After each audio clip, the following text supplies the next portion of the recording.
اس ایک حدیث کے لیے نا میں کو 5,000 روپے کی پوری کتاب پوری 10 جلدیں خرید کے لایا تھا۔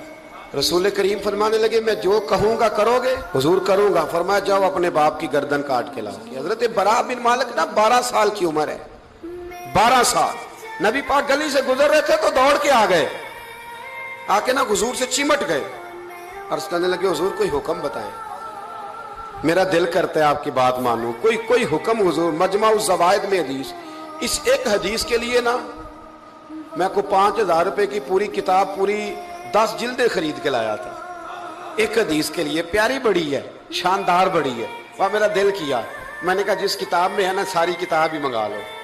کچھ چیزیں بڑی انسان کو انوکھی لگتی ہے نا۔ حضرت براء بن مالک رضی اللہ، چھوٹی سی عمر ہے، حضور سے لپٹ گئے تو حضور نے فرمایا بیٹے کیا ہوا؟ عرض کرنے لگے حضور کوئی حکم بتائے، میرا بھی دل کرتا ہے عمل کروں۔ تو حضور نا چھوٹے چھوٹے کام بتاتے ہیں، دکان سے، یہ بچوں کو یہی بتانا ہوتا ہے نا، دکان سے لے آ، یہ کر دے، فلاں کو بلا لے، لیکن حضور ان کی غیر موجودگی میں ان کا ذکر بڑا کرتے۔ ایک دن کچھ لوگ کہنے لگے حضور بڑا ذکر کرتے ہیں پر وہ کرتا تو چھوٹے موٹے کام ہے بچہ۔ تو نبی پاک نے ایک دن ارادہ کیا کہ ان کو تجربہ نہ کرائیں کہ وہ پیار کتنا کرتا ہے۔ رسول کریم فرمانے لگے میں جو کہوں گا کرو گے؟ حضور کروں گا۔ فرمایا جاؤ اپنے باپ کی گردن کاٹ کے لاؤ۔ کس کی جی؟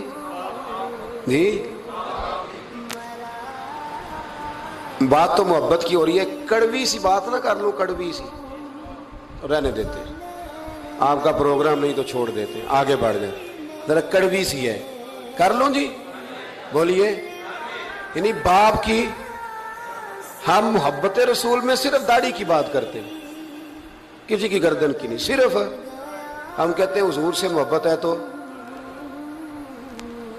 میں نے کہا تھا نا کڑوی ہے، آپ نے مجھے گھورنا شروع کر دیا اور خاصا تیز گھور رہے ہیں آپ۔ ایک روایت میں ہے کہ مولا علی کے گلے میں تلوار لٹک رہی تھی، یوں کھینچی اور اس نے جذبات سے دوڑے کہ حضور نے فرمایا اسے پکڑ لو ورنہ یہ گردن کاٹ بھی لائے گا، پکڑ لو اسے ورنہ یہ کاٹ دے گا۔ اللہ کی قدرت کے تھوڑا وقت گزرا تو وہ بیمار ہو گئے۔ دن میں 2 مرتبہ میرے نبی پاک تیمارداری کرنے جاتے۔ ایک شام رسول کریم تشریف لے گئے تو حضور سرانے بیٹھے، ماتھے پہ ہاتھ رکھا تو کریم محبوب ان کے باپ کی طرف کان میں کچھ کہا ان کے والد سے، حضور رونے لگے اور پھر حضور نے دوبارہ ماتھا چوما، پیار کیا اور چلے گئے۔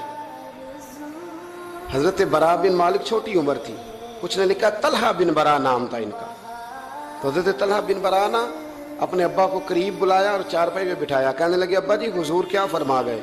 کہا بیٹا تیرے والی بات نہیں۔ کہا نہیں بتائیے۔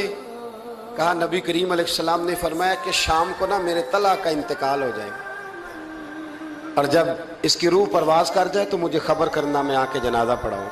ٹھنڈ بڑی تھی، مدینے میں ٹھنڈ بڑی تھی۔ حضرت طلحہ نے نا اپنے باپ کا ہاتھ پکڑا اور اپنے سینے پہ رکھا، کہنے لگے ابا حضور تو جو فرما گئے پر میری وصیت یاد رکھنا، نبی پاک کے دین کا قانون یہ ہے کہ جب کوئی انتقال کر جائے تو جلدی دفن کرو۔ اس طرح کرنا، رات کا وقت ہوگا جب میرا انتقال ہوگا تو فوراً غسل دے کے نا دفن کر دینا، نبی پاک کو خبر نہ کرنا، نہ بتانا۔ عمر دیکھو اور بات دیکھو۔ کہ حضور کو کیوں نہیں بتانا؟ حضور خود فرما کے گئے ہیں۔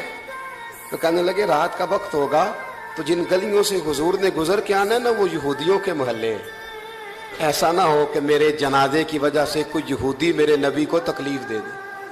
میرے جنازے کی وجہ سے، میرا جنازہ خود ہی پڑھ کے مجھے دفن کر دینا۔ ان کا انتقال ہو گیا، رات کو دفن کر دیا، صبح حضور تشریف لائے، وہ محبوب جنہیں اللہ نے غیب کے خزانوں کی کنجیاں عطا فرمائی۔ فرمایا بتایا کیوں نہیں؟ مجھے بتاتے، میں خود جنازہ پڑھتا۔ بتایا کیوں نہیں؟ خبر کیوں نہیں کی؟ میں جنازہ پڑھتا، میں خود پہنچتا۔ تو باپ رو پڑے، عرض کرنے لگے حضور میرا تو پتر تھا، میرے لیے اس سے بڑی سعادت کیا ہوتی کہ آپ جنازہ پڑھاتے، پر اس نے وصیت کر دی تھی کہ حضور کو بتانا نہیں، تکلیف ہوگی۔ نبی کریم فرمانے لگے بتاؤ مجھے اس کی قبر کہاں ہے؟ اور یارو غور کرنا، ساری دنیا گنبد خضرا روضہ رسول پہ اور نبی پاک ایک غلام کی قبر پہ تشریف لے گئے، خود نبی کریم گئے اور آج حضور نے دعا انوکھی فرمائی، فرمایا اے اللہ جب میرا طلحہ تجھ سے ملے نا تو ذرا اس سے مسکرا کے بات کرنا جو تیری شان کے لائق۔